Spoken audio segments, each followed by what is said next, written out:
Bon, alors là, on est en balade en Haute-Saône avec Robert. C'est le début de l'automne, là, c'est vraiment superbe. Et je voulais profiter de cette balade pour parler un petit peu de sport, parce que ici, franchement, c'est une magnifique forêt où j'ai vécu une expérience avec Robert et un de ses amis assez étonnante. Qu'est-ce qui s'est passé, Robert? Eh ben, on avait projeté de faire un footing en forêt. Donc, entre deux giboulées. avec un copain cycliste qui était coureur à pied aussi. Et on est parti, il faisait relativement bon. Ouais, beau. ça allait, ouais. Et puis on a été pris en pleine forêt, on a été pris par une tempête, mais vraiment une grosse tempête. On a eu de la grêle, de la pluie, Ouais. de la tempête. Les arbres tanguaient, les branches tombaient. C'était des conditions tellement rudes. Ouais. Alors, je me souviens qu'au départ, j'évitais les flaques d'eau. Et puis au final, On barbotait dedans. après j'allais tout droit, quoi. Je les évitais plus. Tiens, Et on passe à gauche. ok. Et ce qui était rigolo, c'est qu'à la fin, quand à chaque foulée, ça faisait pouit, pouit, pouit. C'était des conditions très rudes. Hop là. C'était dur. Mais en fait, on était tellement contents. Et c'est une expérience qui date de plusieurs années. 55 grosses petites pousses. Ouais. Et Mais, je travaillais encore chez Gosport à l'époque. Et en fait, on était tellement contents parce que c'était une espèce de défi, de challenge, il y avait énormément, il y avait beaucoup de vent. Alors là, c'était peut-être le plus inquiétant parce que les arbres tanguaient, les branches, véritablement, on entendait craquer. Hein. On aurait pu se prendre quelques branches, bon, mais on avançait, quoi. Un instinct. Faut dire que ton pote, c'était un ancien militaire. Oui, qui connaissait bien l'endroit. Et donc du coup, on était allait, un peu quoi. en mode commando. On a fait combien de kilomètres environ ce jour-là? Je crois que 7-8 dans des conditions ultra rudes parce que... Il fallait enjamber les branches, les sentiers. Ouais, attendez, je vais filmer un petit peu la forêt. Alors elle est magnifique, hein. Franchement. Elle est belle. Et c'était à quelle saison? Moi je crois que... C'était en mois de juin, juillet. On avait des giboulées au mois de juin? Ouais, il me semble. Ah ouais? Je pense que c'était en juin. En juin, tu as des giboulées. Non, il me semble pas. J'étais dans le rayon randonnée à ce moment-là, je crois. Donc ça devait pas être juin. Enfin bref, c'était... En fait, des années après, on s'en souvient encore et on se dit, on va remettre ça en fait. Et, le gars s'en souvient très bien. Hein. c'est... Il dit toujours, et Marie-Cécile. Mais en fait... Le fameux footing en forêt. Ouais, c'est ça. Mais ce qui est intéressant justement, c'est le fait de repousser ses propres limites. Le fait de... déjà, il y a une certaine satisfaction. Tu te dis, waouh, j'en suis capable. Et en fait, ça renforce énormément de se confronter aux éléments. Oh là, il y a un truc qui bouge là-bas, non? Regarde les fougères. Non, elle bouge toute seule. Alors, je sais pas si... C'est le chien qui est passé. Non, il est pas passé là. Mais pourquoi elle continue de bouger comme ça? Ah bah attends. C'est curieux ça. Non, le chien qui est passé. Non, elles étaient pas là. Alors, je comprends pas. Les fougères nous parlent. Je sais pas. Ou la bestiole, elle s'est bien cachée du coup. La présence des chiens. Ah, c'est le vent. Non, il y en a une qui bougeait particulièrement. Oui. Et pas les autres. C'est bizarre, ça. Bon. Il y a les esprits de la forêt là. Eux, ils nous voient, mais nous, on les a pas forcément vus. Ah ouais, ce footing, en plus, on était avec un gars qui était vraiment chevronné en footing, qui allait vite. Hein. Regarde le trou là. T'as vu? Ah ouais, bien. Je sais pas ce que c'est. On voit un vide en fait à travers. Alors est-ce que c'est... Ouais, le repère des animaux. Ah bah tiens. C'est un repère des animaux. Ouais. Hop. Dans le tronc.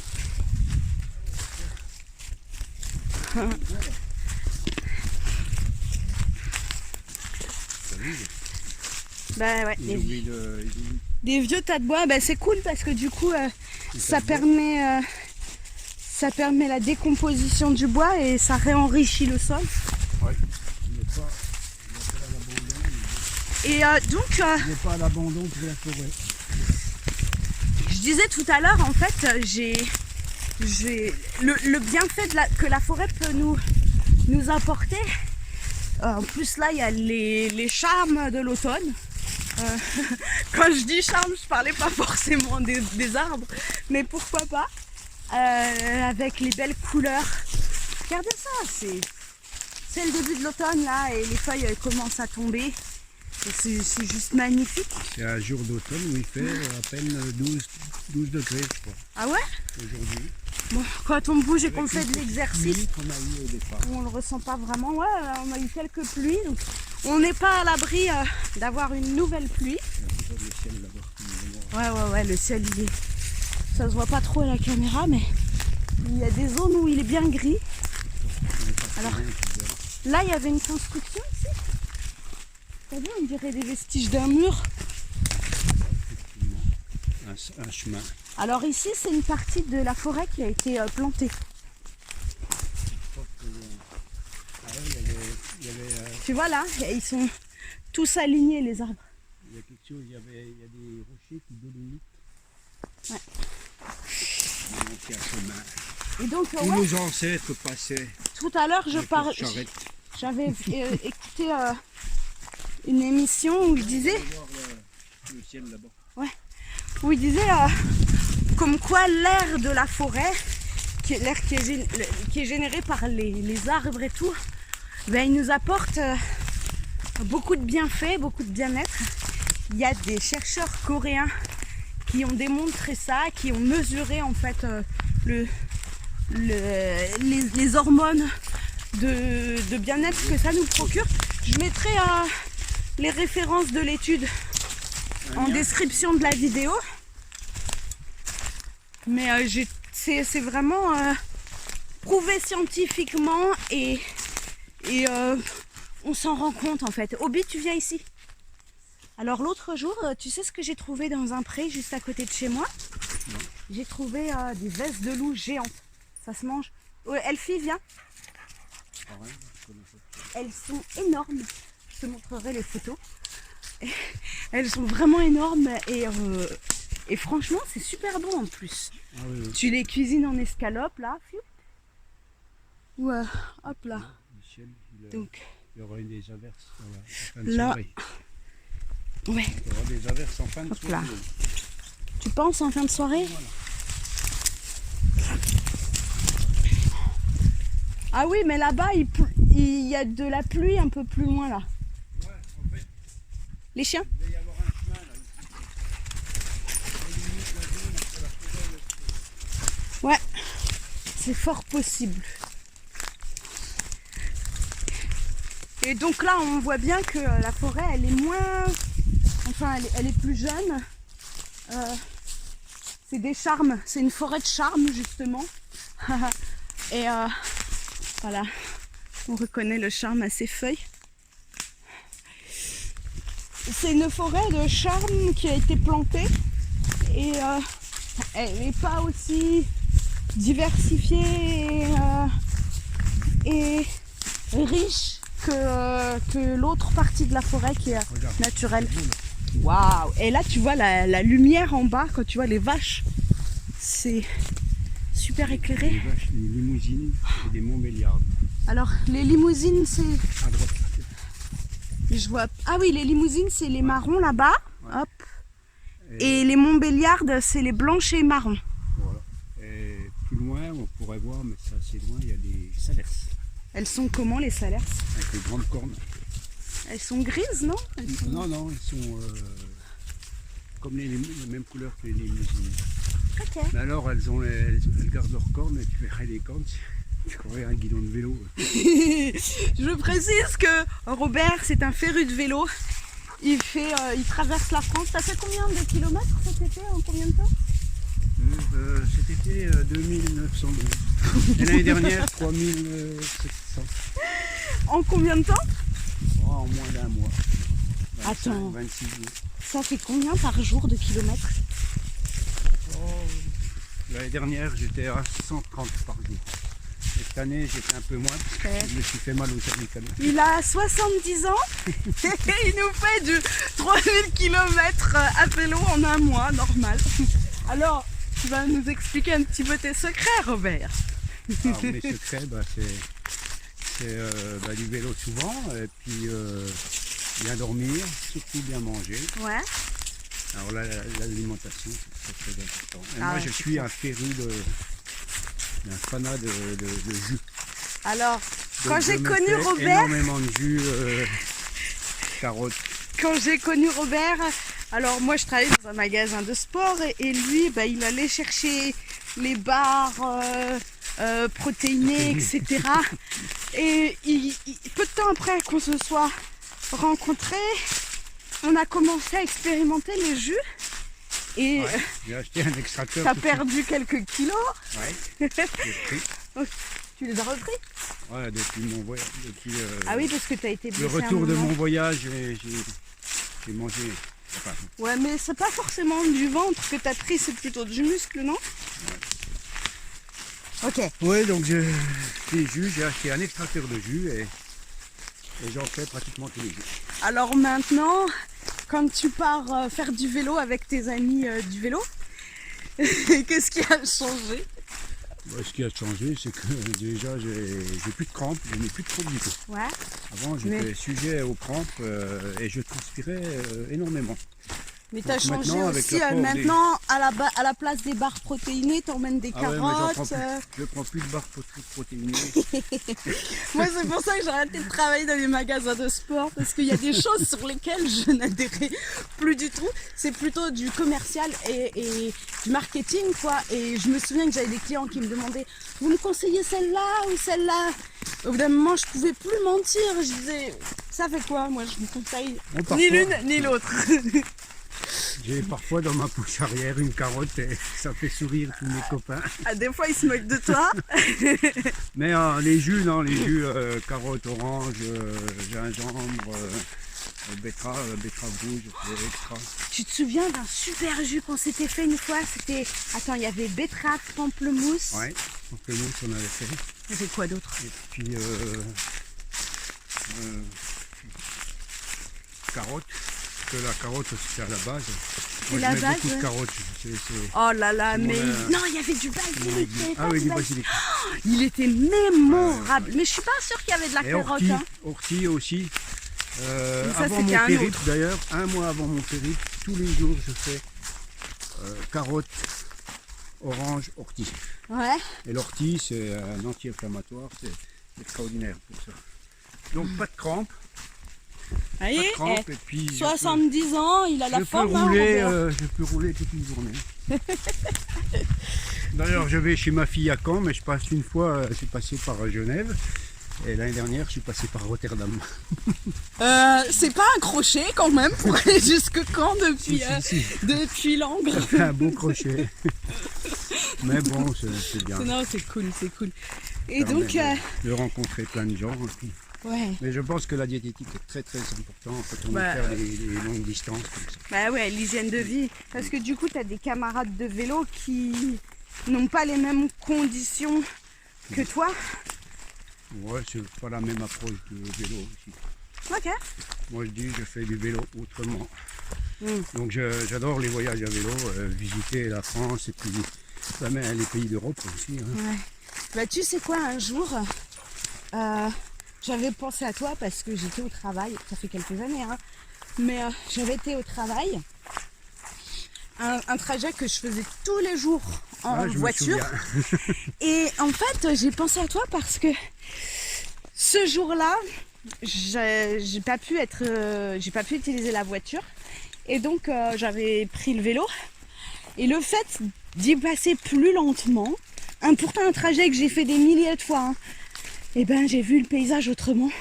Ah, mais c'est- Et j'ai redécouvert complètement un paysage que je connaissais même pas, quoi. Et là, ici, c'est joli, hein. Il y a un petit peu de Ah, là, sapin. c'est beau, là. Les petits aiguillages, là, regarde. Et là, voilà, on parlait de la pluie. Et voilà, la pluie qui revient. Et je crois que ça va être une Intense. bonne pluie battante. Ah, ça va être bien. Ouais, mais c'est ça qui est... En fait, Ah, bien, il est beau l'endroit là. quand on est confronté aux éléments, et ben, on fait déjà... avec. Ouais, puis fait ça avec. nous renforce. Je suis devient un désolée, allié, mais... puis ça devient tu te bats contre. Ouais, on s'adapte et ça rend plus résistant, plus performant. Il faut savoir que le confort, le surconfort de la vie moderne, ça nous rend beaucoup plus fragiles et vulnérables, en fait. Moi, pendant mes voyages à vélo, je dis toujours, c'est un privilège de pouvoir quitter son confort quotidien. Et ça, vivre un mois et demi dans une petite chambre de 2 mètres carrés, le soir, changer, tous les soirs je change d'endroit, je ne sais pas où je dors, je ne sais pas où je mange. C'est ça l'aventure. C'est extraordinaire. Ouais. Alors là, c'est une la espèce liberté. de grêle qui tombe. La liberté avec un grand L. Oh ben dis, on va retrouver les conditions d'il y a 5 ans. Ouais, c'est ça. Incroyable. C'est ça. Là, il se met à Marie-Cécile repleuvoir. vient une fois me voir. Ouais. Bon, est-ce que vous avez d'autres choses à déclarer, Robert? Oh là là. Bah, je prépare déjà mon voyage de l'année prochaine. Il est à peine rentré. Hein. Donc l'itinéraire va passer vers chez Marie-Cécile. Ouais, bon, comme ça permettra de te faire Voilà, découvrir donc un je peu fais un petit crochet. des lieux surprenants par là-bas. J'aimerais aller dans les pays nordiques. Danemark, Norvège. Parce que qu'est-ce que tu as fait déjà comme destination à vélo?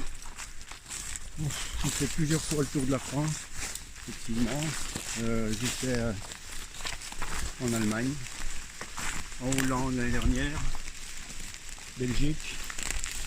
J'ai fait aussi aller vers à Budapest. Budapest. Donc l'Allemagne, l'Autriche, la Slovaquie, est magnifique la Slovaquie. Et la Hongrie. Ok. Et les pays de l'Est, c'est super en fait. Les gens sont très, très accueillants. Et c'est justement dans les pays de l'Est qu'il y a beaucoup de pistes cyclables? Oui, effectivement, sur la Hongrie, la fameuse Euro Vélo 6, c'est une piste cyclable qui va jusqu'à la mer Noire. Elle est très bien, c'est très bien fait. Aïe, on a encore de la pluie là. Alors attends, ça c'est sympathique de voir les gouttes qui tombent sur les feuilles.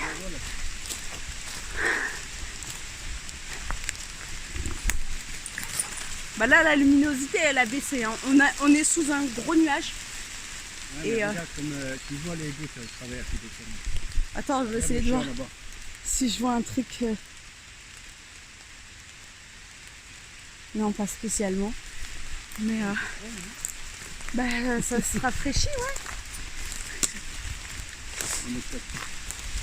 T'as pas de capuche? Non, mais j'ai mes cheveux, c'est bon, j'ai pas encore senti de gouttes sur mon crâne.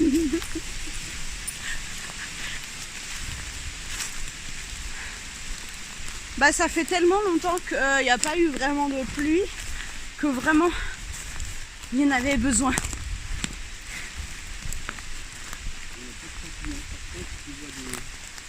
Il n'y a pas de champignons, j'en ai pas vu encore.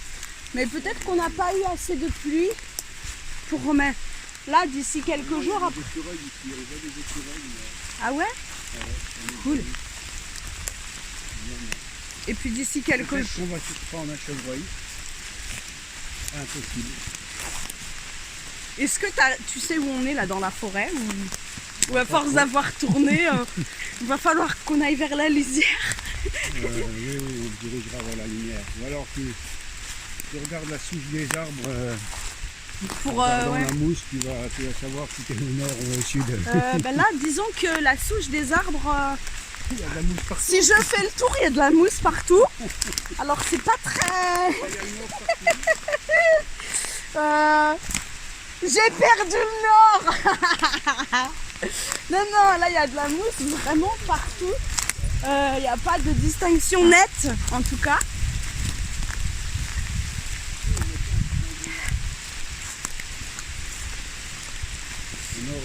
Ouais, c'est sujet à interprétation. Moi, tu vois, je me baserais plus sur avancer tout droit vers la lisière du bois ou suivre un chemin. Alors comme il y a encore des feuilles et du coup ça nous protège un peu, mais là les arbres ils bougent. Hein. Franchement, la pluie elle commence à... On est là-bas, l'ouest. La route elle doit être là-bas. Ça va aller, on va... Moi j'aime trop ça. Alors c'est pas les mêmes conditions que la fois d'avant parce que franchement le sol il Il y avait était davantage de vent. tellement détrempé, mais c'était même orageux. Hein. Oui, mais je crois que j'ai entendu du tonnerre. Hier j'ai vu quelques éclairs à Besançon.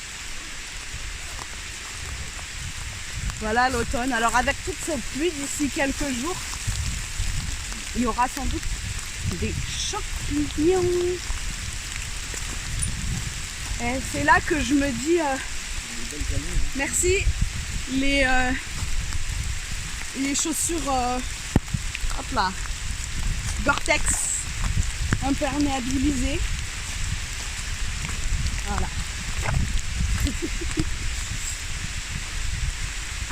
Ceci dit, Gore-Tex ou pas, même la dernière fois, franchement. Ouais, mais il y avait personne en dessous. Le 3, ah oui, on est passé au 2 tout à l'heure. J'ai plus là, à force de tourner, j'ai plus vraiment de sens de l'orientation. Ben tu vois, c'est comme là on court pas, c'est pas pareil, mais il n'empêche que c'est pas les conditions les plus confortables pour faire une balade, mais il n'empêche qu'on va s'en souvenir de cette balade. Ah oui, parce que la dernière fois, on est allé courir, on avait les mêmes positions, et là, Ouais. on fait une marche, on retrouve pareil. Comme ça, cette forêt-là, elle nous aime bien. Ouais, c'est clair. Bon, on va s'arrêter là. À moins que vous ayez d'autres choses à C'est peut-être déclarer. la première fois de l'été qu'on rencontre ces conditions. Ouais, bah c'est ça. C'est ça. Bah, c'est le début de l'automne. Hein. Non, là on est en automne. Hein. Ah ouais, Ça a commencé le 21. Voilà qui est peu banal. Lors de la tempête l'année dernière, il y a eu beaucoup d'arbres qui sont tombés dans cette forêt. Alors, celui-ci là, quand il est tombé, il en a fait tomber un autre. Alors, on va monter dessus. Hein, il en a fait tomber un autre.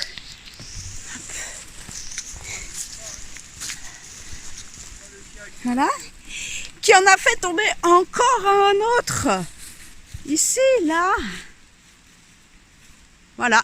Même les arbres peuvent faire comme les jeux de quilles. Et de 1 là-bas. Ah, c'est le 3e en fait. De 2. Et de 3. T'es là, Obi? Oui, t'es là, ma belle. Oui, oui.